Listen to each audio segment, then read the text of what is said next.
What is going on? It's Alex coming back at you with another video, and today we're going to be doing the day one, round one of our 3-round mock draft with trades. Just like the normal NFL draft, I split this up into 2 different days: round one, day one, rounds 2 and 3, day 2, because I think that it would be a little disingenuous and extremely long to the point where you and I both don't want to be doing this for that long. So I want to give you guys proper analysis. I want to be able to give you guys something that's truly from the heart, but also from the analysis that I've had. I owe you guys honesty, not exactly comfortability. And to do that within a 30 to 50 minute span for 100 picks, not going to happen. And plus, I do this all live, so you guys get to see my logic. So I hope you guys do enjoy that format. If you want someone who's super quick and witty and chatty, probably not me, except for the chatty part. But let's get into this. I would love for you guys to subscribe if you guys are not already. We are racing towards 15K, and I love that to death. I love you guys so much for it. Leave your comments down below because, well,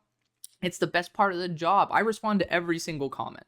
I mean, it's a very tough task to do, and I will lament the day where the show gets so popular that's not possible, but I will do everything in my power to always check the comment section and respond to everything you say. And you can always call me out on stuff. I always say be a dick, just don't be a dick about it. All right? Just like I'm here to learn, just like you guys are here to be able to learn about these prospects. I want to be able to understand where I might be doing something wrong because it makes better content for you and for me if we get it right eventually. And I'd rather do it right the second time than continuously get it wrong every time. Below my face is my board. It is completely honest. It is based on my all 22 evaluations. It is continuously being updated. It's backed by my all 22 opinions that I do post clips of on X. So feel free to go follow me over there through that link tree. Let's get into this. Let's have a great time. Feel free to use the sponsor as well. Linktree is where you can get to everything. Tennessee Titans, number 1 overall. I think that if you can find a way to trade out of this spot, you do so. Problem is, there's nobody that's worth trading up for. Abdul Carter is a freak. He's the best pass rusher in the class. There's a lot of good pass rushers. No one's going to be trading multiple firsts to move up to get Abdul Carter. Just going to call it out as it is. Cam Ward in the equation for this pick. So you're probably not going to trade out for someone that you probably are just going to select in the first place. Bottom line, we're going to select him, by the way. But Travis Hunter, he is a really good corner. He's a really good wide receiver. He might be the best free safety in the NFL if you really want to make that transition. Yes, I'm going to continue dying on that hill. I love the idea of it. It's not devaluing Travis Hunter. It's actually saying this guy could be Ed Reed. So, again, keep that in mind as well. But even with that, really deep defensive back class, solid corner class, there's no need for teams to trade up to 1. There's just not, especially for the price. So, I think if the Titans have to stick and pick, they're going to select their quarterback. There's going to be a new GM in there. I honestly think there should be a new head coach, but that's beside the point. I do think that maybe Telesco could be going over to the Titans. We'll see what happens. I'm not 100% sure with the state of where Telesco's getting interviews, but he did a really good job for the Raiders last year. In the first 3 rounds, drafted 3 starters, like 3 starting quality players. DJ Glaze, much better than I ever thought he'd be.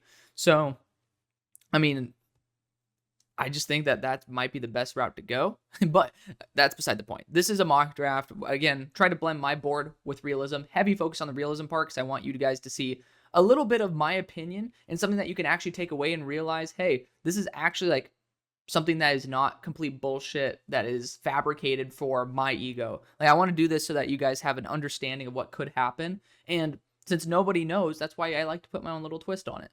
But Cam Ward's going to go to the number 1 overall pick.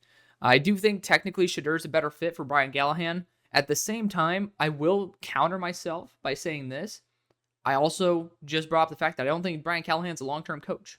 So it might just be better to go after the quarterback that is probably, in most people's minds, the best. I do have Shedeur as quarterback 1, but they're literally like neck and neck, and they are neck and neck for completely different reasons. Cam Ward has the higher upside. I can see it. I can see him being a really, really, really damn good quarterback. But continuing at number 2 overall, you got the Cleveland Browns. Your new offensive coordinator was actually the guy who got the most out of Jalen Milroe. Does that mean he's going at number 2? Fuck no. I don't even know if he's going to go round 2. Might trade up to the end of round 2 for him, but you have to stay tuned for tomorrow to get that. But regardless, I just don't think quarterback's going to be on the radar for him because I think that might be one of the reasons why Milroe declared. He might just say, hey, I know that I'm going to Cleveland or something where I can sit behind Deshaun. I mean, technically Deshaun's not even going to be playing next year. Whatever veteran quarterback they bring in. But I mean, they're not going to be doing that at 2. That'd be ludicrous. And so, similar argument to what I said about number 1. There's not really somebody that is, you could talk about the Patriots trading up for Abdul Carter or Travis Hunter. It's possible. But, I mean, I don't really see it as a very net positive move for pretty much any franchise to spend the quantity of capital to move up to 2. You go after the best player available, and especially with Isaiah McGuire being someone you could trust on the earlier downs. Abdul Carter's not an elite run defender, but he's the best pass rusher in the class. He might be number 8 overall on my board, but that is not his grade as a designated pass rusher. I don't think he's bad as a run defender. Like, please, feel free. I did an 83-minute video breaking down the edge class and exactly what I think of each player. It's actually broken down very similar if you guys watch the franchise guy. Very similar to what he did. He's the one who inspired me to start YouTube in the first place. So I know you guys like that type of series. I end up breaking down a game by game per player. Abdul graded as adequate at the NFL level. But if you want somebody to be worth number 2 overall, and he's an adequate run defender, you better be a damn good pass rusher. And luckily for all of us, Abdul Carter is a phenomenal pass rusher. So you're going to be having him. Isaiah McGuire can do the run defense primarily on the early downs, even though he actually ended up having a really solid year so far as well. And then, of course, Myles Garrett to coach him up and have a really good edge trio there. I think that'd be actually a very good long-term plan to be able to have those 3 kind of be the focal point of the defensive front. At number 3 for the New York Giants, I actually ended up I apologies for forgetting y'all's names. It is unfortunately the cost of, responding to all the comments. It is tough to remember all y'all's names, but I do have a sub who's been talking for the past couple weeks about Shedeur Sanders. He's a big Shedeur Sanders fan, and he was talking about how there's a lot of reports coming out that there are teams that don't even have first-round grades on Shedeur Sanders. I personally don't. Trevor doesn't. Obviously, he has him at rank 42. Technically, Cam Ward didn't have a first-round grade from him either, based on what I was listening to in the Stock Exchange Talk, the video of quarterbacks, and he was number 17. So I think there's 16 guys, maybe 15, that have first-round grades, unless Trev is not being honest with his actual evaluations, which I think he is. Trev is a very honest guy, which is, you're seeing it right here. There are players that people think are first-round players who he will not have in his top 70. So, again, keep that in mind. But, they ended up pointing out that while that's true, not all the teams have the same opinions, and apparently the Giants are one of the teams that actually, again, this is smokescreen season over the next few months. We already know it could just be some baloney.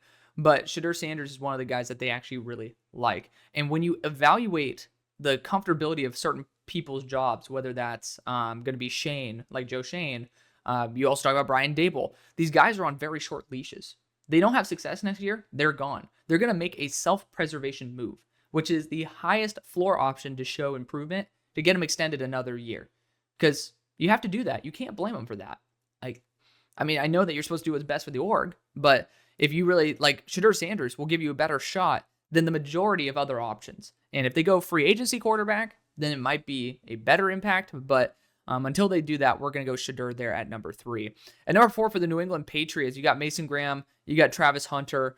Travis is the logical pick. I'm just going to be real.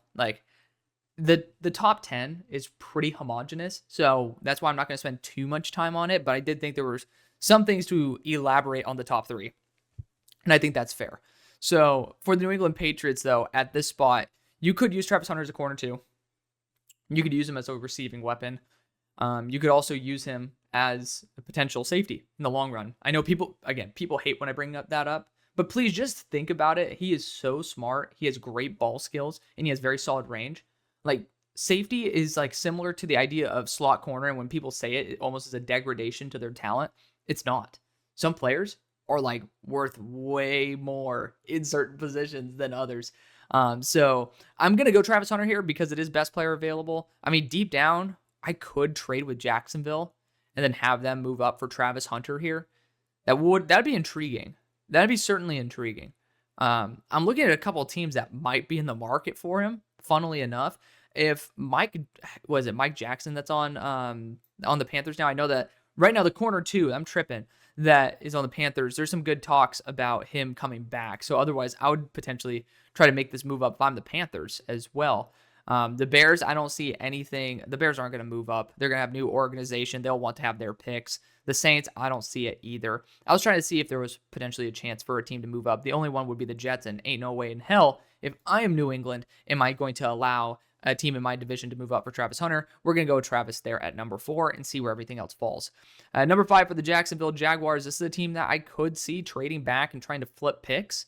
You do have Mason Graham on the board. Technically, again, if the Bears got ballsy, you could try to trade with them. They have multiple second-round picks. You could try to flip, or you can end up just straight up acquiring a second-round pick and maybe giving up a third and getting a fourth from the Bears in return and see how that would work. That'd be insane, but I don't think that's going to happen. It's just too expensive. New head coach coming in. I think they're going to have a little bit of a direction, and they have a lot of pieces that they got to fix up. So looking at other positions or other teams, I'm looking at the Jets here. They could definitely move up and select Mason Graham. I think Mason Graham's a great move for the Jaguars, but I'm trying to find a way to justify Will Johnson here. And so I could honestly see the Panthers, like NFC, AFC. I could see it happening. But the problem with making a move like that is that you end up losing Will Johnson to the Jets. It's a guarantee. If the Panthers move up, they're going to select Will Johnson. Now, I could make a move here with the Raiders to where I end up essentially moving here and then pretty much moving back one spot. That would be some very nifty trading work to be able to get the player that you want.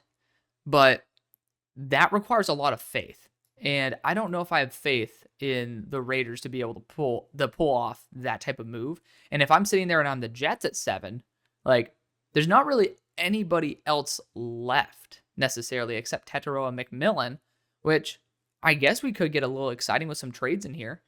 You know what? Let's change it up. It's so homogenous in the top 10. Let's test out the theory that the Jaguars are going to have some Monty-esque kind of trade back, trade up situation.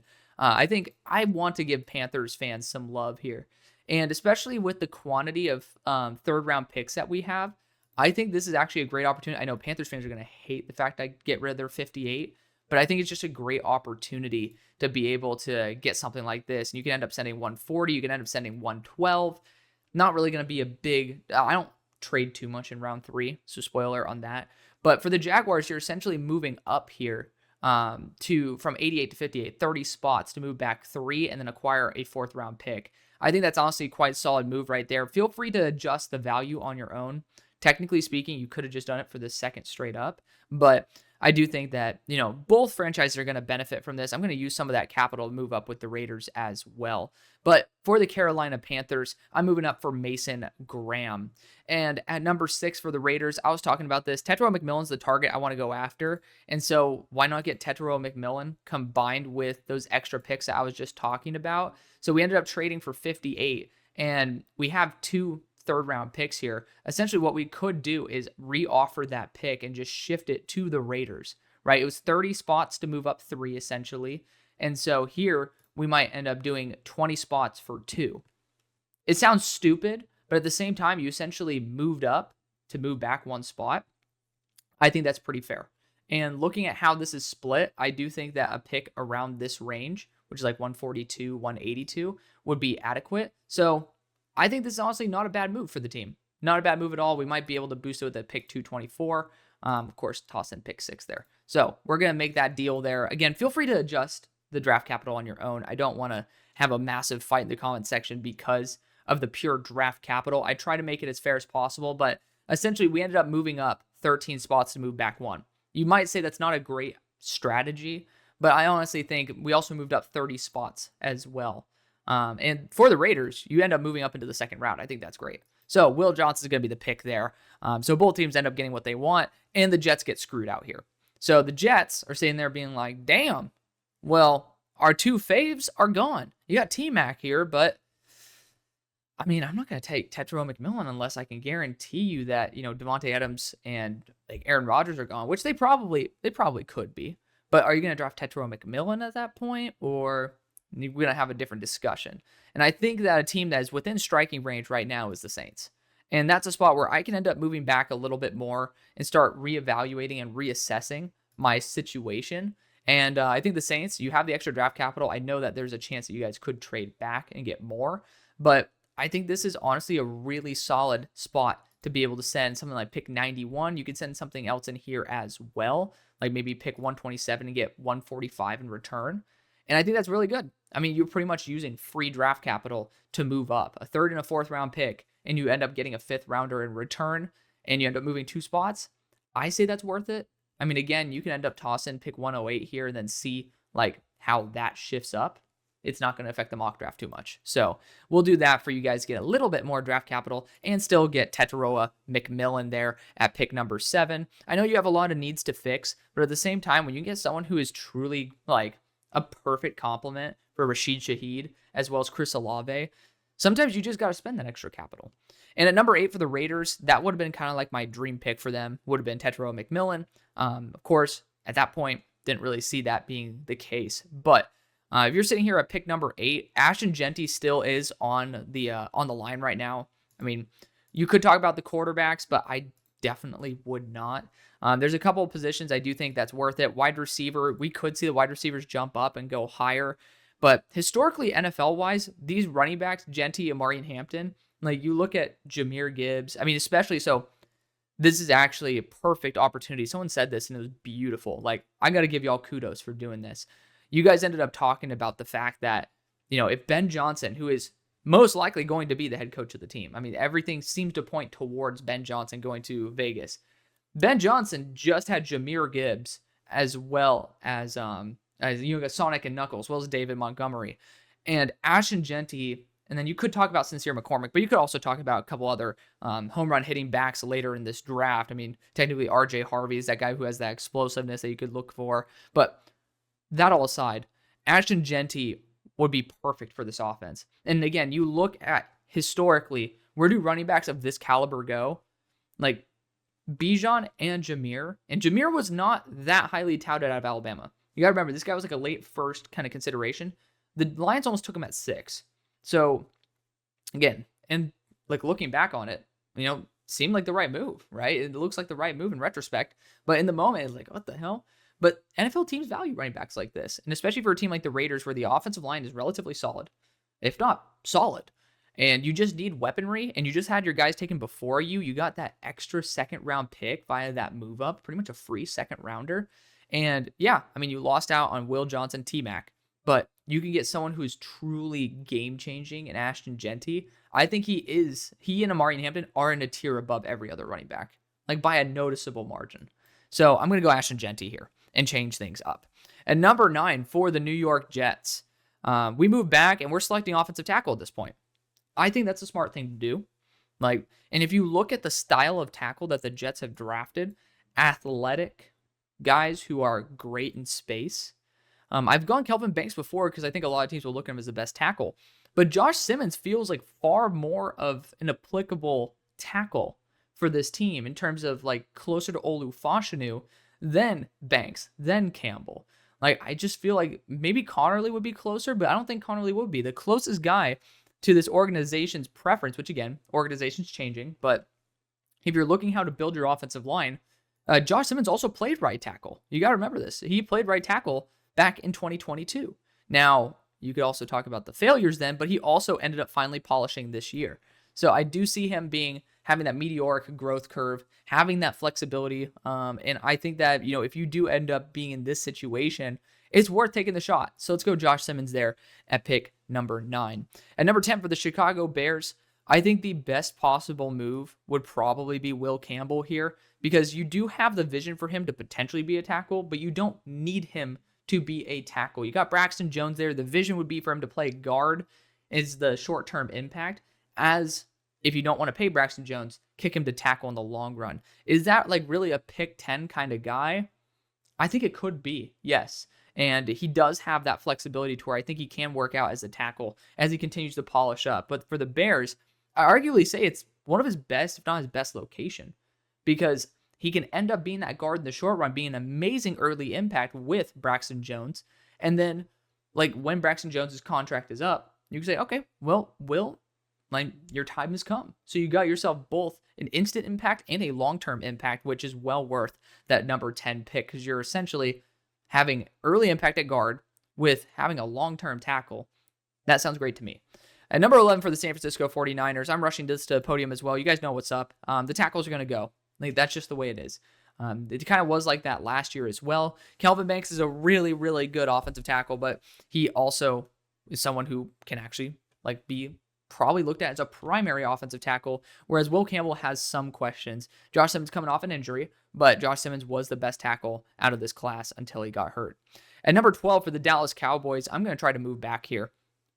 I'm going to see if there's some teams that are a little bit hungry for some of these players, and to be fair, it is a little bit, it's a little tough to trade back. I'm legitimately looking, and I'm not seeing very many targets here, and I'm not going to have the Colts jump the Dolphins again. I did that the other day in terms of where the Dolphins ended up skipping out on Malachi Starks, and they still might do it today, but I just don't see the Cowboys. I don't see players being legitimately that worth it to move up for comparatively to others. Now, you could talk about Monty trying to move up, but Monty's the type of guy to move back and then move back up. He's that type to get really good value. I don't see any of these teams being that ballsy. Now, you could talk about the Bills. The Bills have a ton of draft capital. If they want to move up and select a dude, I don't see anybody being worth it. Then that's something that could be possible. But that's if someone crazy is falling. Let's just say, who would the Bills want? Honestly, I don't even know. Let's just say Will Johnson or Travis Hunter. Let's just say some teams just really don't think Travis Hunter's that good. He slips to number 12. First off, the Cowboys should take him. Second off, that's when it's okay, but that's a 1 in a billion universe chance. So I don't think the Cowboys are going to get anybody to trade up here. That's the problem. I want to trade back. And I know the Cowboys fans are going to the comment section to say, oh, we need to trade back. I love you guys. I am a Dallas resident, so I am trying to be as loving as possible to the Cowboys. There's nobody who wants to trade up here. Who wants to trade up? A team that needs a tight end, maybe? But are you trading up from pick 20 all the way to pick 12 for a tight end? It's pretty rich. I mean, that's almost like the Steelers trading up from 20 to 10 for a linebacker that ended up busting out, but that's beside the point. I'm a Steelers fan, if you can't tell. I'm going to still go the running back route. It's going to drive people nuts because everyone's like, oh, this is a good running back class. Please watch Amari Hampton. I was the biggest Amari Hampton hater, and I already know the feathers will be ruffled. It will be. Ashton Genty's already gone for those of y'all who will say, why are you taking Amari over Ashton? He's already gone. I know people click through the video. They like to skip, and I love you for it. I don't blame you for it. I'm a yapper, but for those of y'all who actually watched, Ashton was taken at pick 8. Amarian is as good as Ashton Genty. He might not have the same bounce off ability, break tackle wise. If you have under a perfect tackle form, you are not tackling Ashton Genty. That's why he goes higher.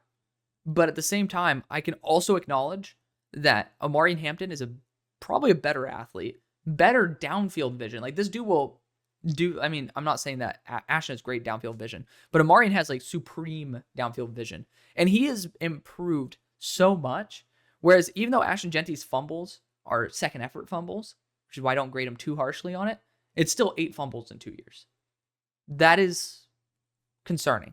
So I do think that Amarian Hampton needs a lot more respect. Some people, like my boy Sanjit, even think that he could end up being the first running back off the board. He also, let's look at the amount of carries. I think that's fair. Let's look at that. Over the past 3 years, because we don't see 4, what is that? That's over 500. Was that 535 plus 89? Jeez, I don't even understand. I don't know what that is. What, 624? I don't remember the number I said. But let's just say 624 carries over 3 years. Ashton pretty much had that over the past 2, right? So 156, 217 was at 3. Man, I'm trying to do math in my head. Was that 368, 375, 373, 373 plus 375. That's over 750 carries. So you're having an extra 100 carries of tread on Amarian Hampton. So I would say there is something there. At 13 for the Dolphins, we finally got here. Malachi Starks is the easy one to plug and play. I kind of like throwing a little bit of a curveball. Broshmo, the Dolphins fan, feel free to check him out if you guys have not already. Most of you guys are here because of my relationship with Broshmo, because we do content all the time. But regardless, he ended up recommending Jalen Walker to this team. I'm going to respect that. He's a linebacker that also works as a really solid edge, can blitz up the middle. He's a flexible piece.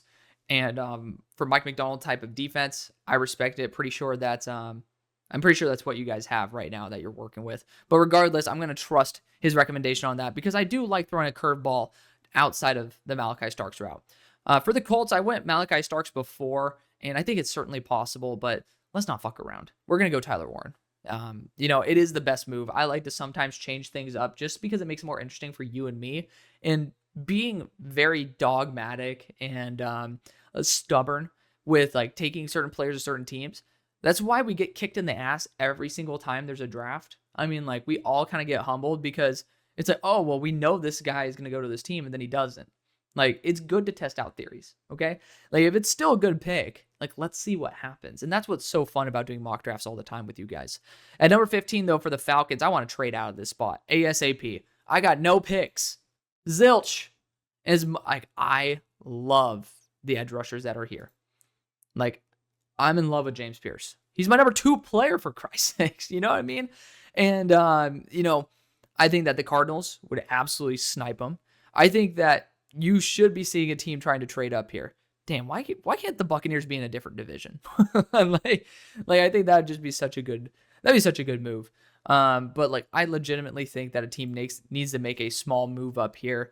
Technically, I could end up seeing the Seahawks trying to make a small move up here as well. Don't think they're going to see the value comparatively.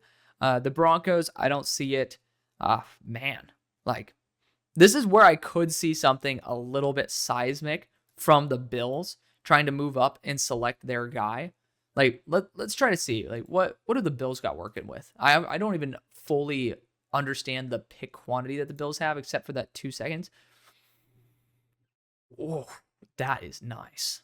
Like, that is nice. And I've never made a big move up with the Bills, but I think they need a legit super edge.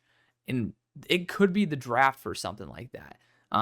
I'll keep thinking about it. You guys end up letting me know if you do it. I'm not going to pull the trigger this draft, but let's see. Is there any, like, Malachi Starks, who's willing to move up? I can honestly see the Bengals being happy with whoever the hell falls to them at their pick. They're not a team that trades up very often either.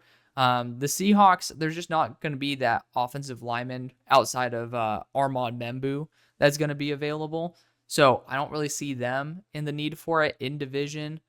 Oof, man. This is actually an interesting spot because I don't see a team that is genuinely that desperate to move up. Wow. I mean, to be fair, though, if a team trades up for Malachi Starks, let's just say it's the Seahawks trying to get like a super chess piece there, I could see that. You know what? I've never done that with Seattle. You have Mike McDonald as defensive coach. I know that you have a couple of defensive backs there, and even Kobe Bryant did well. I want to throw a curveball in here. And you guys have the proper picks for this. It took pick 120 to go 17 to 15. So I'll go 136. And from there, I'll toss something else on top of it. And that will allow you guys to get a little bit extra draft capital. I think 194 would be sufficient, but we'll go 185. We'll go 185. And that way, you guys still keep your second and third round pick. The Falcons then get a couple more on top of it. So it does bolster your depth a lot better. I think that's fair. Yeah, I think that's fair. Let's do it. If you guys want to toss in one more, let's do that as well. But for Seattle, I do think this is the prime opportunity to be able to get Malachi Starks pretty much jumping the Bengals right here. And so, because I don't trust him with Geno Stone, Malachi Starks is going to be just a super chess piece. And for the price of like a 4th and a 5th round pick, I know that it's not much for Atlanta, but it really is when they don't have any draft capital, and we could still end up getting so many good players there. But for the Arizona Cardinals, we are going to be rocking with James Pierce here. James Pierce is a phenomenal edge rusher. I know it breaks the hearts of the Falcons fans, but we got to do what we can to be able to salvage some draft capital, and we're still going to get a damn good player, like a really good player. To be fair, we don't even know if you're running 4-3 or 3-4 yet. So got to put that out there as well. Cincinnati Bengals at 17. I mean, a lot of the top end picks that I'd want for them are off the board. Like, you could go after an edge here. If you're going to do it, go Nick Scorton. But if you're going to do Nick Scorton, probably trade back and get like JT Tumalau. Like, again, there's not really anybody to trade up for. That's the big kicker there. Well, Man, I'm going to feel so bad for Falcons fans this episode. Am I going to screw you? I'm sorry, y'all. I kind of might screw y'all a little bit. I'm going to be such a dick. I'm sorry. I love you guys to death. We're going to have the Buccaneers jump in their in-division rival right here. Again, it took 120 to go 17-15. I'm going to go 119 and potentially get back 193. Like we'll go 237, 119. And yeah, that's pretty much spot on draft capital for that. So we'll go with it. Tampa Bay moves back or moves up and selects their target here in Jahad Campbell to play that edge rusher role for them or linebacker, depending on which one they want. But it depletes the Falcons. You know what's great for the Falcons? There's so many good edge rushers. Like, who gives a shit? But at the same time, Jahad Campbell would be the dream, right? That would be the dream. And so I would potentially want to trade back once more. Like, you do have guys like Luther Burden on the board, Emeka Egbuka. You have a couple teams in here that are looking for a wide receiver. Is this where the Bills could try to jump up and select someone like Emeka Egbuka? I don't think that'd be a bad idea. Now, like, we're not at pick 15 anymore. We're at pick 18. Like, that is significantly lower in terms of cost. And there are teams that have that kind of draft capital. And one of those is Buffalo. I really do like the idea. I've been trying to have Buffalo move up, but I wasn't going to make a move up to that degree. So we're going to go Buffalo for a receiver. And I think this will just take a straight up second round pick. Like, we'll just leave it there. Just a second round pick. And I thought they got a third for Amari Cooper for some reason. Can someone explain why they don't have a third for Amari? Like, in the chat, please do that. Because I'll adjust it before tomorrow when I end up doing day 2.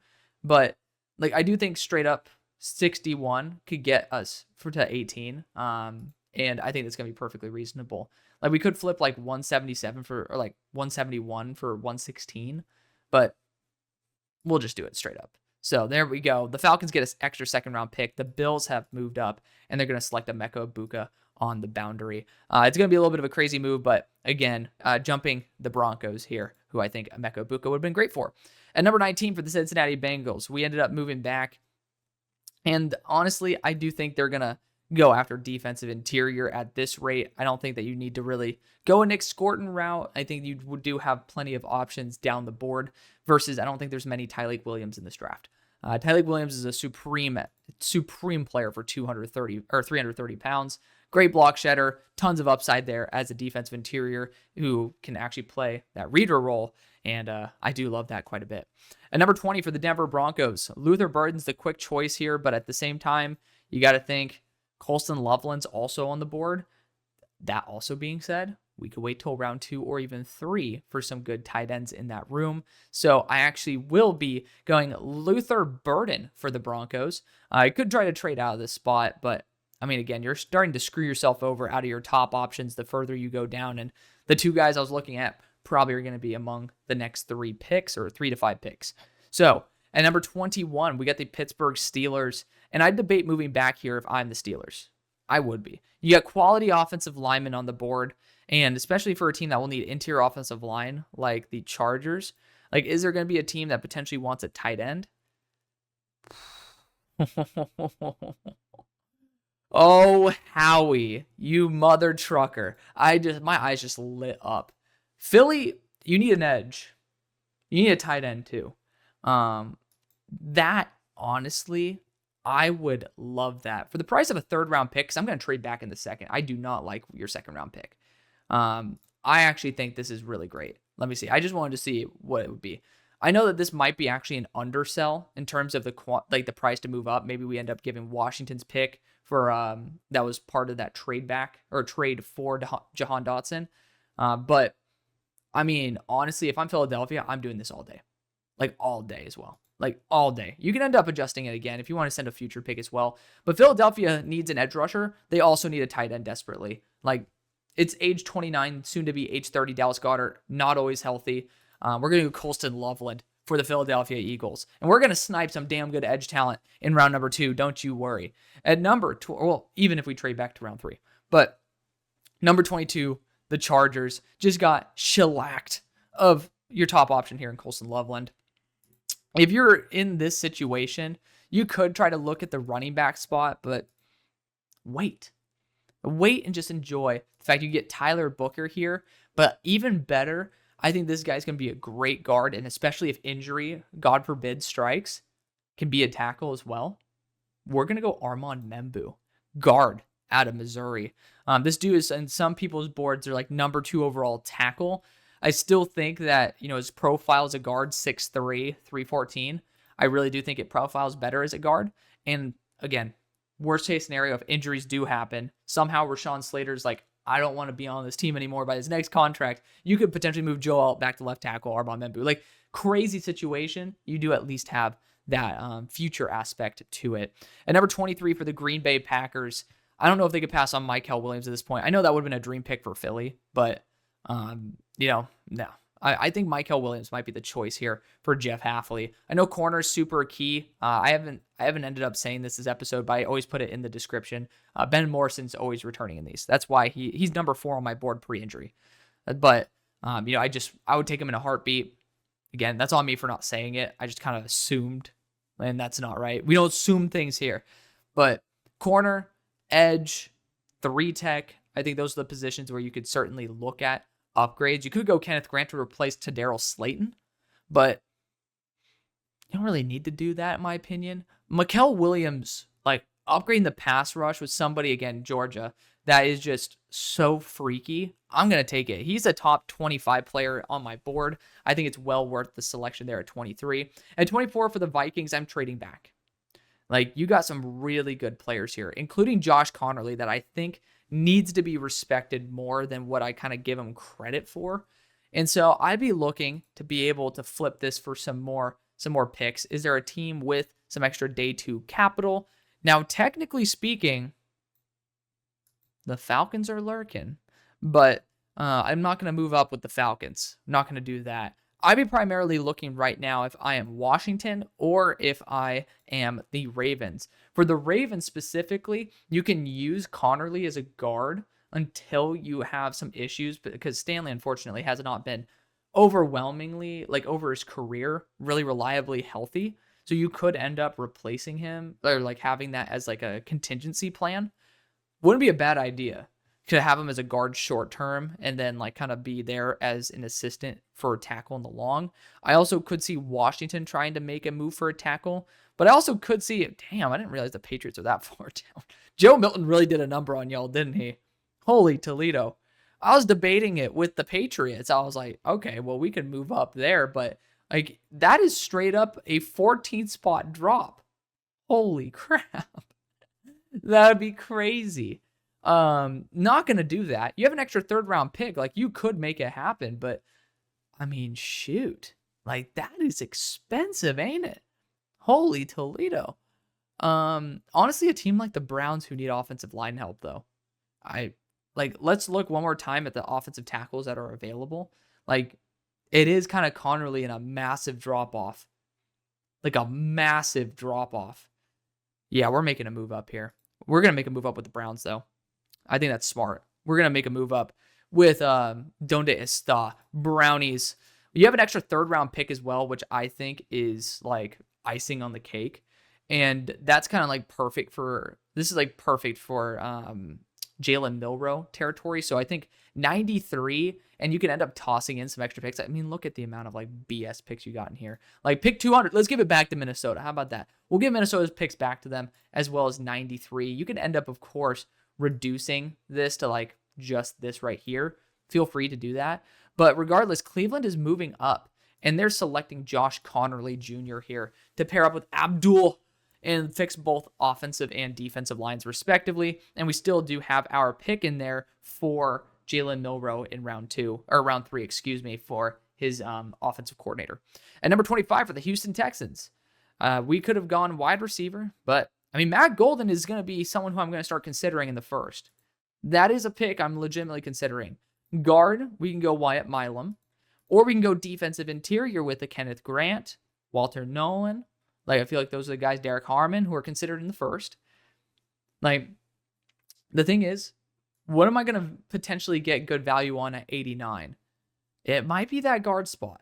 Like, am I going to get good value at wide receiver? Yeah, maybe. But I don't know if I'm going to get someone who could be Matt Golden-esque. That would be someone who I think needs to start being in this range. And Matt Golden's wide receiver 14 for me coming into the year from Houston. So I'm so happy to know that like he took a massive step up. And the thing that I love about him is as the games got more and more serious, he got better and better and better. And even versus top end competition, I think that's well worth the respect. We're going to take Matt Golden there from Texas. And yes, I think there are potentially better moves, but I do want to start supporting Matt Golden as much as possible. For the Rams at 26, we're going to be going corner here. Again, Ben Morrison considered returning until the 24th, which is like the final hard cut day for him to say whether he's coming out or not. I just don't think he should. I don't think he will. I mean, he probably will come out with my luck. I do think he should go back to school. He's so young. He had that injury. Like, I think he'd be a really good starter there for Notre Dame. But regardless, yeah, we're going to count him out in this. We're going to go actually after Azariah Thomas. I just love the fit. 6'8", that'd be nuts. 6'2", 198, like 4'3" kind of athlete, physical, a ton of experience too, even though he didn't start. Like, he didn't start at all last year. Didn't start a single game except for the bowl game. Still had 500 reps. Like, awesome. And, he's someone who got to play there with Renardo Green, who's in your own division. Maybe you want to get a little bit of that Niners luck there with Azariah Thomas. For the Washington Commanders at 27, this is an easy one for me. I love Nick Scorton. This is the spot where I think he would go. Dan Quinn would be the type of guy who just says, like, I'm willing to take these bigger edge rushers, and so I'm happy to take him there at 27. At 28 for the Baltimore Ravens, a lot of the quality defensive interiors still on the board, some good corners as well. I mean, we're still in a really good spot, especially for the Falcons, where we've acquired so much draft capital. They're still getting a stud. That's the crazy thing. But, for the Ravens, I really like the idea of bolstering the interior of the offensive line. I think Mercari's up for a contract, and Wyatt Milam could potentially be a tackle. Like, there is a chance. Like, 6'6", 320, but he does have shorter arms. It is the best player available, but you also could go the Tyler Booker route. I'm actually going to go the flexible route here with Wyatt Milam, though. I do feel like it's going to be a little bit closer to the Ravens going BPA. I mean, Ravens are willing to be boring. And so Wyatt Milam's not exciting, but he also is a very, very good interior offensive line player who could end up having some time where he has to force himself to go back to tackle. At 29 for the Falcons, we move back so much. Look at the edge talent that we still got available here, baby. Like, look at that. I know that it's not going to be some beautiful James Pierce. I mean, Braden Swinson's here, and you guys know I have a lot of people who consider him top 50 on their board, which if you're top 50, you're potentially going in the first.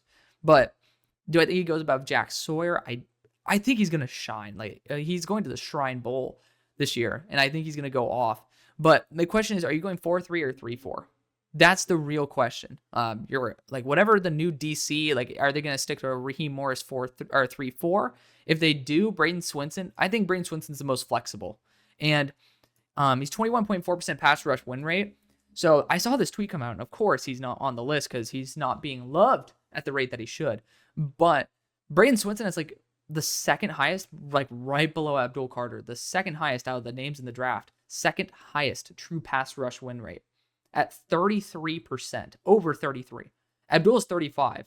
And then the next one is like 32 or something. He is above 33. This dude's ridiculous. He's going to pick up a shit ton of momentum. And I would not be surprised if he ends up flipping from the Shrine to the Senior.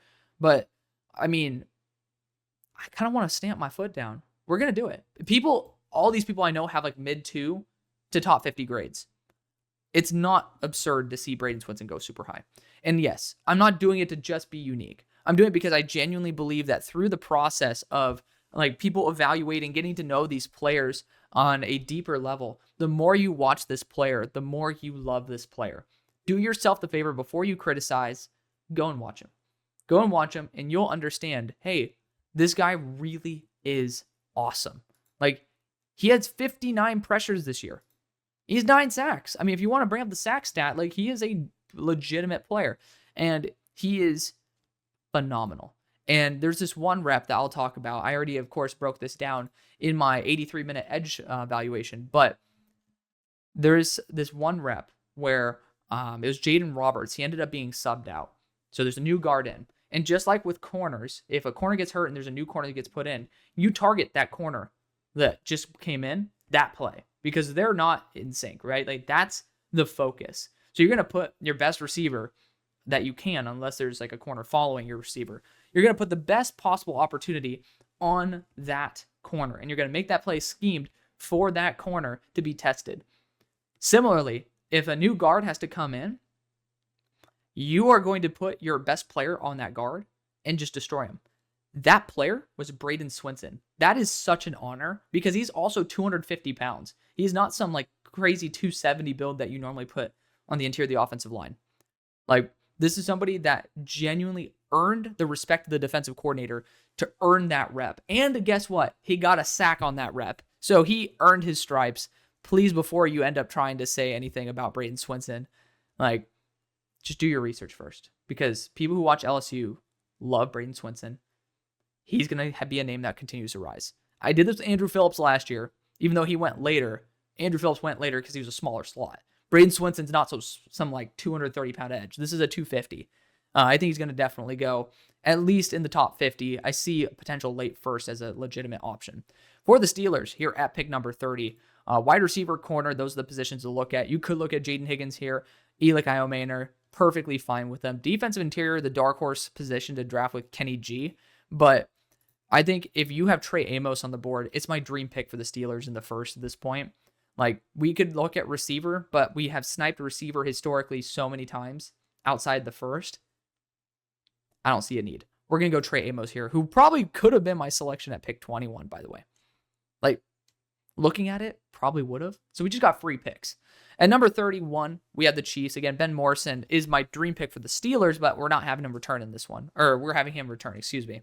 But I'm going to say this again for the Chiefs fans that want to tackle. First off, no one's even there that's available. But let's just say, Josh Connerly is. You guys do not develop tackle well. And it's okay. I mean, I don't run a 4.2 40. I should not be running a streak. That's okay. It doesn't mean I suck. I mean, kind of, I guess if I went to the NFL, I would suck. But, like, let's just say, like, I'm not necessarily going to be the guy who you call up when you need me to write 10 pages of code, right? It's not 10 pages of code, but you guys know, like 1,000 lines of code. Like, you're not going to be calling me up as the master for that. But you might say, hey, Alex, I saw this quarterback, I saw this edge rusher, I saw this corner. I want to hear your thoughts on it. So just because you're not good at something doesn't mean that you are a bad franchise. Similarly, in this case, the Chiefs suck at developing tackles. You guys have pretty much had your success from, if I'm not mistaken, a number 1 overall pick, and then kind of getting guys in free agency. Try your best to do that again. Like, it will work out well for you. Because if you continue forcing something that hasn't worked, you are making yourself look like an idiot. Because the definition of insanity is doing something that failed, or doing something that failed and doing it again and expecting a different result, right? So don't worry about the tackle spot. Let's worry about some other spots that we need to look at. Wide receiver potentially is one of them, based on the guys that are left on contract. Running back, I am not addressing it here. But you could. I don't think that you should. If Amari Hampton's here, you should. But corner. Now, you got Siobhan Revell. You got Darian Porter. Darian Porter probably should be going a little bit later. But you also have Jahdae Barron. Jahdae Barron is super close to Trent McDuffie, though. Like, that's my concern. He doesn't have the arm length that is desirable for his position. Like, he's going to be in that 29-inch arm length. He's going to be sub 6 foot. Very similar to Trent McDuffie. Does that mean, like, technically speaking, you could go true to Trent McDuffie's, though? I don't think that would be a bad idea. And, again, you guys have shown propensity to want to do that. I could see it happening. But over Siobhan Revell, who's 6'3", 195, technically 193, but he's a smooth athlete. He has great acceleration, good ball skills. I mean, he had 3 forced incompletions in 2.5 games. That's pretty good. That's just crazy. Hold up. What? He played 204 defensive snaps over 3 games? You guys see that shit? That's crazy. He had 2 interceptions as well. But, I mean, actually, hold up. Brother allowed 203 yards, which is a little crazy. For the record, I'm not super high on Siobhan Revell. I think people will take him in the first. So I'm going to take him to you guys. But that is interesting, isn't it? Yeah. Very interesting. He had 2 interceptions, though, in 2.5 games. Hey, shout out to him, man. Best passer rating he allowed. Yards aren't everything.